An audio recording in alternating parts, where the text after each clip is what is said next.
Halo semua, jumpa lagi di channel YouTube-nya Super Tree Possum bersama aku Mami Dita dan anak-anak ini. Di episode kali ini, aku akan cerita mengenai pengalaman kita pelihara kucing, Onai dan Winnie, di mana banyak yang kalian sudah tahu mereka berdua sudah RIP.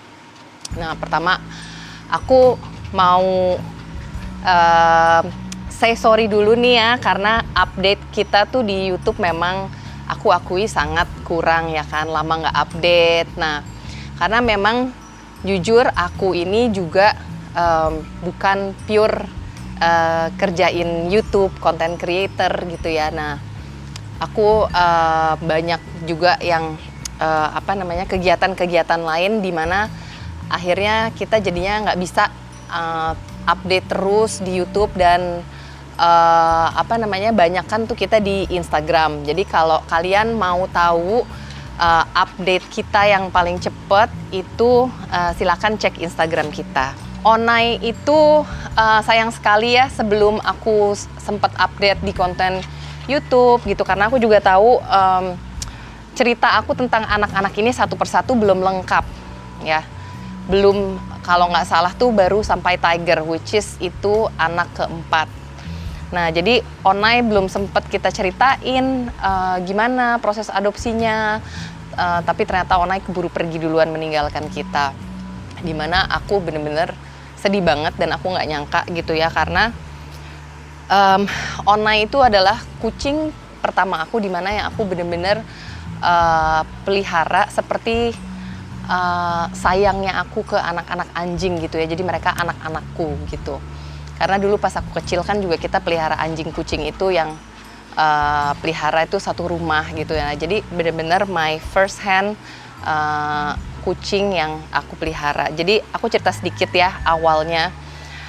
Aku tuh pengen punya kucing memang ya udah beberapa waktu yang lalu. Cuman aku pikir aku nggak mau beli gitu ya, aku usahakan gimana caranya aku adopt. Nah, kebetulan aku lihat kan Bima juga banyak kucingnya dan kita berteman dekat gitu kan. Jadi aku bilang sama Bima, Bim, ada nggak kucing yang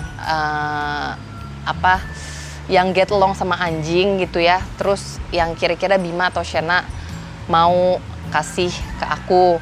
Nggak usah buru-buru Bim, cuma pikirin aja, siapa tahu kalau anak-anak di rumah ada yang kelihatannya dia ada anak-anak yang get along dan kelihatannya Bima sama Shena kira-kira mau lepas adopt ke aku, kabarin ya gitu. Nah, sekian waktu kemudian Bima bilang, Dit, ada sih Bengal gitu, ada Ferrero,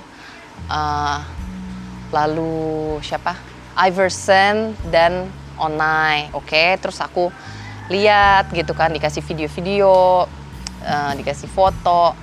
Nah, akhirnya aku melihat Onai is a special kid. Bima juga bilang dia tuh baik banget gitu. Terus sejarahnya dia, matanya kenapa cuma satu ya kan. Terus Bima kasih lihat interaksinya dia dengan anjing-anjingnya Bima ya. Terus jadilah antara tiga itu aku memutuskan untuk adopsi Onai. Dimana aku juga waktu itu melihat Bengal ya, jadi aku cari research Bengal gitu. Nah, Bengal tuh cukup aktif seperti anjing gitu, dan akhirnya dengan pertimbangan tersebut aku adopt Onai. Begitu Onai sampai di Bali, dia sampai sini, terus aku taruh di ruangan tersendiri gitu kan, terus dilihat di dalam anjing-anjing aku kumpulin, kenalan gitu kan. Nah, pertama aku buka dulu gitu kan ya, terus aku elus-elus. Nah, dia memang sangat chill banget gitu ya sama anjing-anjing. Kebetulan anjing-anjing aku kan juga kita berapa kali sempet kayak foster kucing gitu. Jadi mereka udah biasa gitu kan dengan kehadiran kucing. Di situ aku coba gendong Onai. Onai itu kucing yang sangat baik ya, tapi dia memang nggak mau digendong. Sampai detik terakhir pun dia itu nggak nyaman gitu untuk digendong. Jadilah aku carry Onai itu seperti ini. Jadi kalau dia tuh digendong begini ya dia tuh nggak suka, langsung cakar. Jadi kadang-kadang aku yang kayak ya udah kalau terpaksa kita angkat, aku terpaksa angkat gini terus cepet-cepet dan tidak tinggi gitu ya. Jadi kayak dia nggak suka ketinggian atau gimana. Sini nak. Kalau diangkat dalam posisi pendek tuh Onai is okay gitu. Nah, terus aku lihat memang kondisi kesehatan nggak boleh gitu. Kondisi kesehatan Onai itu kakinya itu dia jalannya agak aneh gitu ya, dan aku langsung bilang ke Bima, Bim gimana caranya gendong yang benar gitu kan, karena kita excited. Terus dia kulihat secara general sih memang dia sehat gitu ya, cuman mungkin jalannya agak aneh, apa emang begitu Bim apa gimana gitu, banyak tanya. Nah terus akhirnya beberapa hari, seminggu tuh dia si Onai udah mulai ngerasa nyaman. Terus di situ karena aku juga maksudnya gini, nggak mau langsung buru-buru cek kesehatan apa gimana, karena kan dia baru sampai lingkungan baru, kita nggak mau bikin dia nggak nyaman gitu. Jadi biarin aja, let him be gitu, dia roaming the house. Onai ini rumahnya Onai, ini cat house-nya gitu ya, kita udah siapin gitu ya. Terus dia makanan pun aku juga kasih apa yang dia dapat di sana gitu. Nah jadi selama beberapa hari aku biarin Onai dulu untuk merasa nyaman di rumah. Terus sebisa mungkin apa yang dia dapat di sana aku provide juga di sini. Jadi dia merasa familiar gitu. Nah beberapa hari pun aku tetap sediain makanan dia, cuman aku mulai introduce makanan yang baru gitu ya. Kira-kira kayak sehari setelah Onai sampai itu, aku lihat dia kok kayak ingusan. Aku juga maksudnya nggak mau panik atau gimana ya, kayak apa ini gara-gara di jalan atau gimana gitu. Terus kita kasih honey gitu kan, kita kasih goat milk. Sembari aku nanya sama Bima, Bim ini Onai kok ingusan gitu ya. Terus kata Bima, oh nggak apa-apa, memang papahnya itu juga sama saudaranya juga ada yang suka begitu. Jadi aku pikir oke, so it's aman ya gitu. Terus aku juga tanya ke dokter, kata dokter emang kadang-kadang ada yang suka begitu kucing. Oke, yang penting aku lihat dia mau makan. Nah aku udah kira-kira waktu beberapa hari itu aku udah mulai ganti tuh ya makanannya. Bukan ganti sih, kayak paginya aku kasih makanan dia yang awal, sorenya udah aku ganti dengan raw food. Nah, jadi setelah dia sampai, kira-kira tuh seminggu ya, itu udah dia udah kayak udah blend in gitu ya, udah tahu rutinitas. Anjing pagi-pagi bangun dia tidurnya kan di ruang tengah gitu kan, ada cat house. Terus dia juga bebas berkeliaran di seluruh rumah. Itu pun yang maksudnya bikin aku sama Bima, karena dia kan awalnya tuh dia matanya satu itu karena mungkin dia berantem sama kucing yang lain, dan dia juga modelnya kan dibandingin bengal yang lain, he's very docile gitu dia. Jadi dia bener-bener kucing yang slow gitu, yang chill banget gitu, yang nggak cari ribut. Nah di sana Bima bilang dia juga banyak kan di kandang to protect him gitu dari kucing-kucing lain. Mungkin di situ makanya jalannya pun agak aneh. Nah di rumah aku dia tuh bebas berkeliaran di mana-mana kecuali di luar rumah ya. Maksudnya di luar rumah pun di halaman dia bebas gitu ya, kayak di sekitar sini tuh dia bebas, tapi tidak yang keluar-keluar ke tetangga gitu. Abis itu jadi dia tuh kayak udah punya rutinitas gitu ya. Terus dia juga makannya juga pagi makan, malam makan, itu dia langsung habis. Jadi aku nggak biasain makanan tuh selalu tersedia. Jadi kalau minum sudah pasti harus tersedia. Jadi aku tahu gitu loh kapan dia waktunya lapar, kapan enggak. Nah jadi kita udah, apalagi pas sudah sebulan tuh udah kayak bener-bener aku pikir cat tuh ternyata jauh lebih mudah ya daripada anjing gitu. Karena memang Onai itu aku nggak lama buat untuk dia adjust, dan bagian dari keluarga kita bagian dari keluarga di mana yang rutinitasnya, kesehariannya itu udah langsung set gitu loh ya. Jadi aku happy banget gitu. Terus tahap berikutnya Dedi juga bilang kayak kita ajak Onai yuk ke boat karena aku lihat banyak kucing-kucing yang tinggal di boat. Nanti dulu ya, mungkin kita kenalin Onai di kolam berenang dulu biar dia tahu gitu loh, nggak takut sama air dan segala macem gitu. Kita jadi udah punya plan gitu loh ya buat Onai.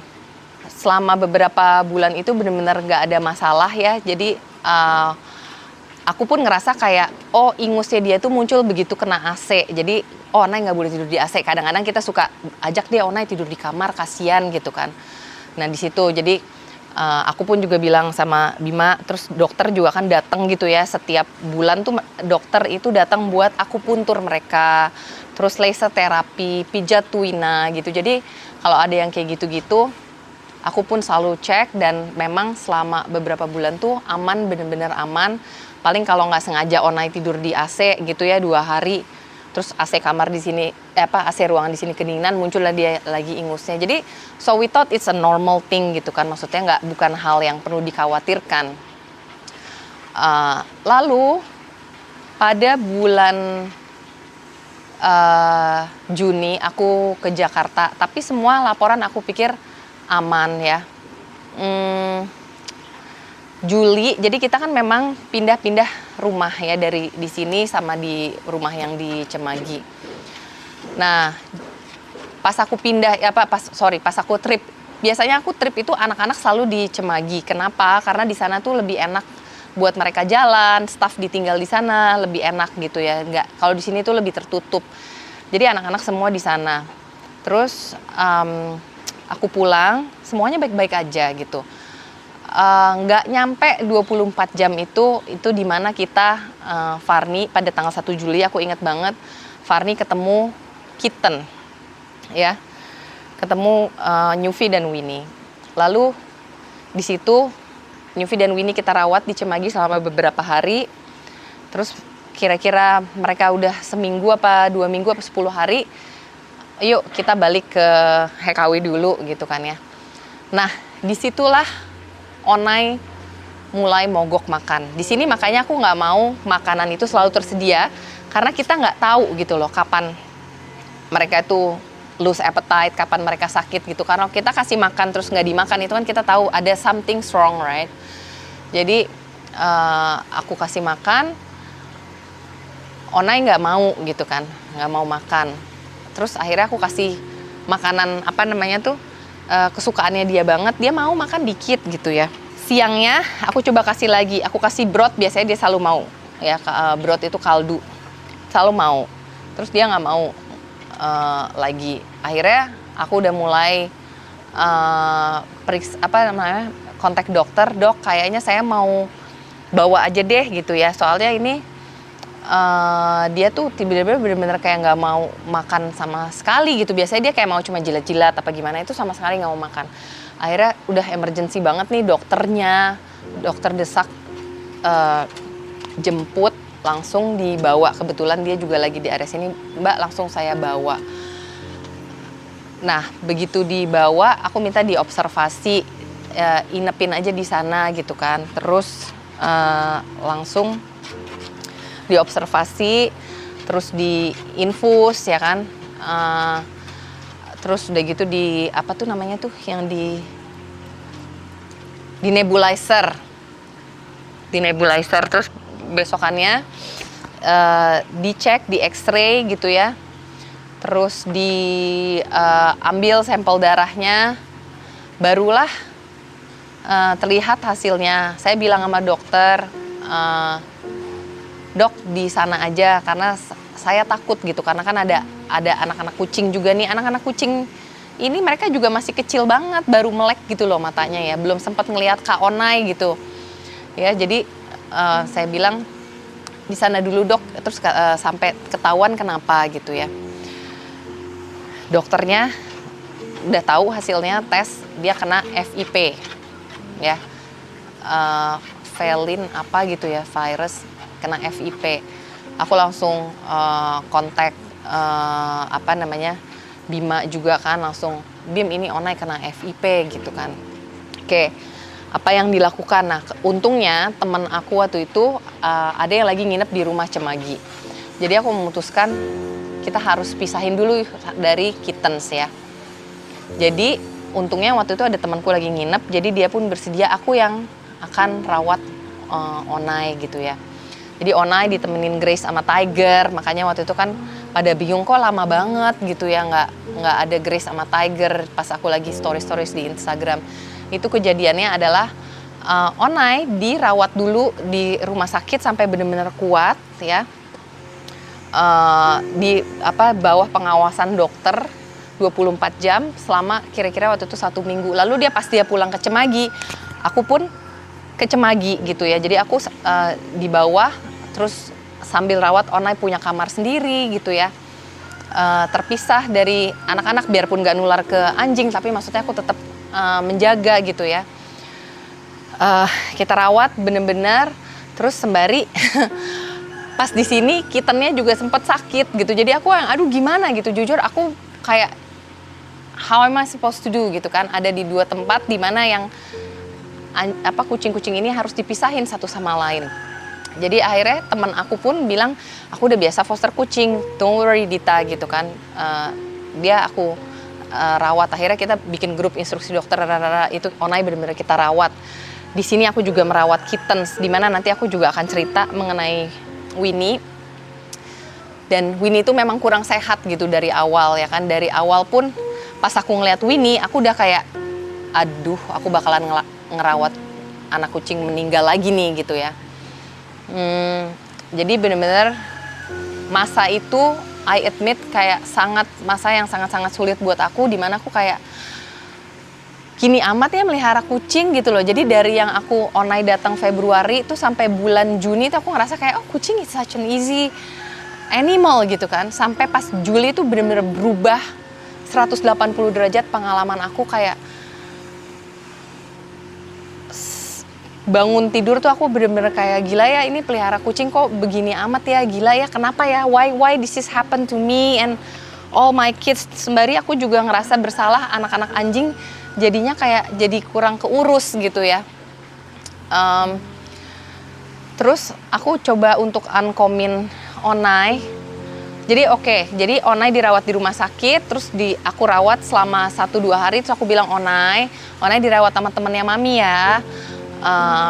Nanti Onai yang sembuh ya, kalau udah sembuh Onai FIP-nya udah mendingan, kita bisa sama-sama lagi Onai, oke gitu. Terus aku juga coba melalui Unkom 2 kali, dimana yang kedua kalinya itu vetnya, Unkomnya sempat bilang kalau Onai kan memang maunya sama aku gitu, sama Mami sama Dedi, nggak mau dipisah di Cemagi. Nah di situ juga Unkomnya bilang Onai itu memang semangat hidupnya kurang gitu. Jadi dia semangat untuk berjuang, untuk mau sembuhnya itu memang kurang. Dia udah sempat berapa hari di rumah, masuk lagi, dirawat lagi ke rumah sakit. Jadi dia udah nggak mau makan lagi, nggak mau minum lagi. Akhirnya aku masukin lagi ke rumah sakit. Sempat berapa hari, jadi in total Onai itu sebulanan. Jadi dia tuh kira-kira sakit sebulan. Sebentar ya, dokter desak. Nih, halo dok, di klinik ada yang bisa jemput Onai nggak ya? Agak urgent, dia sakit, saya mau dia dirawat di rumah sakit aja karena ada anak kucing takut kena sakit juga. Nah, oke. Jadi kita ketemu kitten tuh kan 1 Juli. Terus anak kitten tuh udah kira-kira seminggu 10 hari. Kita pindah ke sini semuanya sama Onai. Nah di situ Onai mulai sakit, beberapa hari di sini Onai mulai sakit. Nah 16 Juli dia dibawa sama dokternya ke rumah sakit. Terus dirawat ya kan seminggu di situ. Terus kita putuskan dia dirawat di Cemagi. Biar pisah sama kitten, karena kan kitten masih bener-bener baru 2 minggu, karena 1 Juli itu kita ketemu mereka usianya baru beberapa hari, mungkin baru newborn juga, kita nggak ngerti kan. Jadi dari situ 16 Juli dia sakit terus sampai dia meninggal 12 Agustus, jadi hampir sebulan ya. Terus dia udah bolak-balik ke rumah sakit itu 2 kali, ya bolak-balik satu kali visit itu satu kali visit pertama itu seminggu, visit kedua tuh agak lamaan, dimana aduh bill rumah sakitnya aku juga udah nggak bisa bilang itu bisa dapet NMAX 1 kali ya. Maksudnya bukannya itu ya, cuman maksudnya kayak orang kayak ngerasa kayak mungkin kurang sayang sama kucingnya. Aduh, kita berusaha sebaik mungkin nih ya untuk Onai, biarpun waktu itu ada kitten di luar keterbatasan kita, we did our best gitu, sampai akhirnya di Ankom yang kedua itu Onai bilang Onai nggak mau tinggal di Cemagi, maunya tinggal sama mami sama daddy. Akhirnya kita siapkan space di sana, di belakang, di kamar staff, di mana itu khusus dia mau ada 2 kamar gitu ya, ada bukan 2 kamar, ada gudangnya gitu. Itu Onai terserah bebas di situ. Terus ada area luarnya juga, terus kita bikin pagar gitu. Jadi maksudnya dia dapat matahari juga. Dimana aku begitu selesai urusin itu tuh benar-benar rutinitas kucing aja gitu tiap hari yang diurusin gitu. Karena pas yang masuk rumah sakit kedua kalinya itu aku jujur dari tenaga gitu ya, terus teman aku juga udah berusaha sebaik mungkin gitu ya, terus dia rawat Tiger sama Gracie juga, maksudku biar temenin Onai. Jadi dari yang bill rumah sakit kedua itu aku udah kayak aduh Onai, is it really necessary gitu kan. Aku tuh bukan yang nggak mau ya, cuman ini bener-bener loh kita tuh udah mati-matian banget gitu loh, dari mulai energi sampai ibaratnya moral material gitu ya. Bukannya kita nggak bisa, tapi ini udah it's so unnecessary gitu. Jadi aku tanya ke Ankom, Onai tuh mau sembuh nggak, semangat nggak, yuk gitu. Onai maunya apa? Maunya tinggal di sini. Oke, ya udah. Akhirnya aku bilang ya sudahlah. Kita turutin apa maunya Onai, dan aku juga konsultasi sama dokter. Bisa nggak sih dok? Saya ya bisa sih mbak sebenarnya. Kalau di shelter gitu kan juga ada kucing. Aku pun juga ngobrol sama teman aku yang punya shelter kucing ya. Bisa sih sebenarnya. Oke, we make it possible gitu. Onai kita taruh di belakang, kitten di atas gitu. Jadi benar-benar jauh banget gitu ya. Jadi di bawah ini benar-benar kayak clear area antara si Onai dan si kitten gitu. Jadi kalau kita habis ngurusin Onai, cuci tangan apa segala, langsung mandi dulu di lantai bawah sini. Ke atas kitten tuh udah benar-benar nggak ada hawa-hawa dari ini Onai gitu ya. Ya udah, jadi selama beberapa hari itu dia keluar dari rumah sakit, dirawat di sini. Setiap pagi dan sore harus kena matahari, aku pijetin. Ada banyak followers yang terima kasih banget kasih aku tips-tips gitu. Dia sempat membaik gitu kan, udah sempat membaik. Dia cuma rawat jalan, setiap 3 hari tuh harus kita bawa ke sana untuk terapi FIP-nya gitu, terus di nebulizer juga gitu ya. Jadi tiap 3 hari tuh kita dari Canggu ke Sanur bawa dia gitu. Nah, tanggal 12 Agustus dia weekendnya tuh udah sempet agak lumayan membaik ya. Aku seneng gitu. Terus tanggal 12 Agustus pas temen aku Bim yang punya Claw, dia kan buka Claw Bali ya. Aku memang udah kayak mau ngelihat kucingnya, mau ngelihat anjingnya gitu ya. Sempat kita udah kesana sama Candy sama Warren, cuman belum sempat ngelihat kucingnya. Pas Onai sakit, terus Winnie juga kurang sehat, aku bilang aku pengen kayak ngunjungin ke sana. Aku minta sama kucing-kucingnya doain ya biar kucing-kucing anak-anak kucing aku yang di rumah sehat gitu. Jadi tanggal 12 pagi tuh waktunya Onai juga ke Sanur gitu. Jadi aku sama Dedi yang kamu bawa Onai ke Sanur, aku ke Klo ya sama waktu itu aku bawa anak anjing nggak ya, bawa tapi cuma 2 kayaknya, Candy sama Warren aja deh. Terus kita ke sana gitu kan, terus aku mau berkunjung ke kucingnya, terus aku pengen bilang sama mereka doain ya, aku punya anak kucing 2 di rumah, yang 1 kayak dari kecil kurang sehat, yang 1 lagi sakit FIP gitu. Udah aku ke sana, pulang dari sana aku dikabarin dari vet, Mbak Onai udah nggak, pas lagi di sana aku tuh sempat yang kayak Mbak ini Onai kritis, aduh kritis gimana gitu kan. Terus coba diusahakan gini. Begitu aku udah selesai dari sana, aku lihat ada miss call, terus aku lihat Onai udah nggak ketolong gitu. Aku sedih banget ya. Terus aku langsung telepon Dedi, terus aku langsung telepon Bima. Onai udah nggak ketolong, tapi sangat-sangat sedih gitu ya. Maksudnya kayak dari yang dia datang itu kayak kok gampang ya punya kucing, nadara. Aku senang gitu ya. Terus makanya pas ada anak kucing terlantar itu, aku nggak mau rehome, udahlah kita pelihara aja. Jadi kita punya 3 kucing, Onai ada temen gitu kan. Tapi dalam waktu hitungan minggu semua kondisinya itu berubah 180 derajat. Tapi aku tidak ada penyesalan, maksudnya gimana ya, nggak ada yang kayak if only aku waktu itu gini-gini. Kita semua usahakan yang terbaik dengan cara apapun. Mungkin orang juga mikirnya apa sih pakai Anko, memang bener gini-gini. Aku percaya aja. Aku yakin gitu ya, mereka tahu aku sangat-sangat sayang sama mereka dan aku selalu usahakan yang terbaik buat mereka. Dan ya tapi memang nasibnya Onai ya juga mungkin sudah menyerah ya, sudah give up. Jadi seperti itu, dimana pada waktu itu bulan pertengahan Agustus tuh aku masa yang berat banget. Makanya mungkin aku juga kayak nggak bisa langsung ngonten, langsung apa, karena jujur aku nggak bisa. Aku tuh sebenarnya lebih kayak kucing gitu ya, kalau ada masalah, ada apa, aku tuh pilih untuk ngumpet, udah nggak mau ngomongin dulu deh gitu. Aku tuh pilih begitu gitu. Nah, jadi itulah yang terjadi dengan Onai. Aku ngomongin Winnie itu kittens pertama yang kita ketemu. Jadi bukan newfie. Aku udah pernah bikin episode sebelumnya, di episode kitten ya. Winnie itu kan memang runt of the litter, dimana mungkin dia anak terakhir atau anak gimana dari litternya tersebut. Nah yang pas kita ketemu itu kan memang kita pertama ketemu Winnie, lalu ketemu newfie.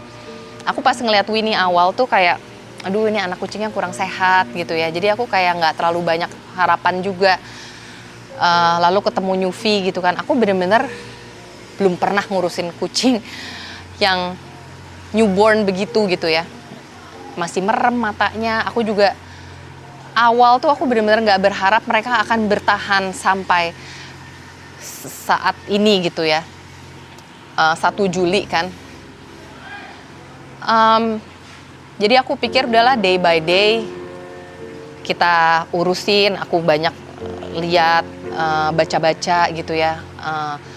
Kita kerjaannya di perutnya dipijet, terus di ininya di bagian apa tuh namanya? Ya di bagian tempat pipisnya dia pup itu kita kasih basah gitu kan. Terus kadang-kadang mereka tuh sembelit gitu, aku udah sampai aduh nih gimana gitu kan, takut karena anak kucing tuh katanya kekenyangan meninggal. Kalau kelaparan sih I don't think it's happen gitu kan, karena aku lebih takut kayak jangan sampai kekenyangan, mereka harus burp, mereka harus gini.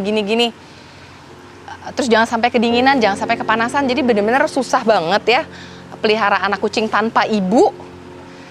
Dimana aku juga nggak pernah punya pengalaman sebelumnya pelihara anak kucing gitu loh. Pernah sih, cuman nggak yang sekecil itu kayak 2 bulan 3 bulan gitu kan. Jadi aku nggak kayak banyak expect gimana, tapi kita do our best gitu. Dan akhirnya 1 bulan berlalu, mata mereka melek. Aku udah kayak senengnya gitu, matanya melek gitu. Terus mulai yang nakal-nakal, makin mereka nakal makin ada-ada aja tuh aku makin seneng gitu, karena menunjukkan mereka sehat ya. Ada kejadian dimana waktu itu udah mereka 1 bulan udah bisa lompat-lompat, udah bisa ini. Aku lagi pergi kerja, Warren lagi tidur, Winnie lompat ke Warren. Aku juga nggak tahu gimana ceritanya. Cuman sore hari aku sampai rumah tuh yang aku lihat Dedi lari-lari bawa Winnie. Aku pikir ngapain bawa kucing keluar. Terus Winnie cuma ditaruh di aku. I don't know if she's alive or not. Aku yang hah gitu ya, bayangin pulang kerja terus aku udah kayak gini, Winnie tuh udah mencret gitu. Aku pikir what happened gitu kan. I don't know, dia udah kayak panik. So aku tanya what happened gitu. Terus Winnie-nya tuh masih hidup. ternyata dia digigit Warren. Katanya digigit, terus aku cek dari seluruh badannya, aku langsung bersihin, Winnie gitu kan. Dia kayak diem aja gitu, kayak masih hidup, masih nafas, masih apa. Aku lihat seluruh badannya nggak ada yang berdarah apa. Warren, kamu tuh gimana sih gitu kan. Terus udah aku langsung Winnie, terus aku tanya kan ke dokter gitu, apa aku perlu bawa ke dokter gitu kan. Udah bawa ke dokter, langsung bawa ke dokter. Lemes. Terus ini dia kayaknya shock. Jadi bener-bener kayak nggak ada secuil pun apa gitu ya, baret atau apa itu nggak ada. Aku periksa, kita bawa ke dokter, nggak ada bekas-bekas apa, tapi dia bener-bener kayak diem kayak, tapi masih nafas kan dok, masih gitu. Di dokternya juga di emergency kita gitu kan. Terus udah di comfort aja karena memang satu-satunya cara. Terus aku comfort sampai aku tidur tuh semalaman sama Winnie gitu ya. Terus aku udah ada lampunya gitu kan. Terus aku bilang sama Dedi kayaknya ya kita nggak tahu dia bakalan bertahan apa nggak, cuman stay comfort aja gitu ya. Besokan paginya Winnie masih melek gitu, aku lihat gitu. Terus Winnie mau apa? Kasih susu anget apa, pokoknya gimana caranya biar kita comfortin dia. Akhirnya dia berangsur membaik. Akhirnya dia berangsur mau makan sendiri lagi. Kalau nggak salah waktu itu usianya 1,5 bulan, udah bisa lompat-lompat, udah bisa jalan gitu ya. Seneng ya kan. Terus di situ dia belajar nggak boleh lagi deket-deketin Warren sama Trooper. Jadi gini loh, kalau Trooper tuh dia tuh udah kayak kasih, karena aku sering marahin dia kalau dia judes, dia tuh kayak ngeliat dari deket gitu udah gitu ya kayak. Kalau Warren tuh nggak ada warning, cuman katanya mbakku waktu itu Warren lagi tidur dia lompat. Cuman entah apa gimana, tapi Warren tuh memang lebih kayak diem kalau dia udah di batas kesabarannya banget dia. Tapi unlikely mereka gigit, mungkin shock ya, mungkin shock. Unlikely maksudnya mereka benar-benar menyakiti anak-anak ini gitu. Mereka udah tahu banget. Jadi tapi mungkin si Winnie itu shock sembari dia juga nggak sekuat Yufi, mencret lah dia itu kan. Dan aku dengar kalau kucing udah mencret tuh udah sekarat ya kan. Dan dia tuh udah benar-benar diem gitu. Aku tuh kayak ini meninggal nih gitu kan. Ternyata enggak, dan besokannya dia membaik, masih aku pisah dari anjing, 3 hari 4 hari kemudian dia udah udah baik lagi gitu. Jadi pas Winnie meninggal tuh kita lagi ada banyak visit gitu ya, Mam Didit juga lagi datang, lagi ini, dia tuh lincah banget gitu main-main di sini Terus karena kita lagi banyak visit keluarga, kita sempat pergi 2 hari ninggalin rumah. Mungkin dia di sini tuh kan ada kucing liar. Kalau kita kadang-kadang lihat malam-malam tuh kucing liar gitu di sekitar, karena di sini kan pemukiman. Mungkin dia main di luar, ada kucing liar, dia belum sekuat itu, kita nggak ngerti gimana. Cuman kejadian Winnie tuh bener-bener cepet banget. Dari yang kita pergi 2 hari, paginya Dedi notice Winnie kok kayak nggak mau makan ya. Malamnya Farni bilang makannya nggak habis bu. Makan nggak habis tuh udah pertanda, ya kan? Karena aku kasih mereka sesuai porsinya. Terus Winnie Sabtu nggak mau makan. Sabtu aku ada kerjaan, karena 2 hari itu tinggalin kerjaan kan. Balik sore, aku udah force feed. Aku bilang nggak mau makan bu. Udah dikasih yang makanan yang Nutri Plus Gel itu kan biasanya mereka selalu mau, sama broth itu mereka selalu mau, nggak pernah nggak mau. Nggak mau juga, oke, udah waktunya force feed. Terus kita bikin anget infrared lamp, kita taruh dia terpisah gitu kan. Terus aku force feed pakai syringe gitu kan. Paginya harus langsung dibawa ke dokter nih aku bilang. Terus malamnya masih nafas, masih jalan, masih biasa aja gitu. Cuman dia kita taruh di tempat terpisah dari Yufi, karena Yufi itu kayak ngasih ngajak-ngajak main gitu. Paginya aku lihat dia masih jalan gitu, masih pipis, pupuk masih rapi di tempatnya dia gitu kan. Terus masih nggak mau makan juga, aku force feed. Terus aku bilang Winnie kita ke dokter ya. Winnie yang kuat ya, Winnie kan udah kuat, udah 3 bulan loh. Jadi aku pikir, nah terus waktunya itu kalau nggak salah 2 harinya itu mereka do vaksin kedua. 2 hari sebelum mereka do vaksin kedua, which is tanggal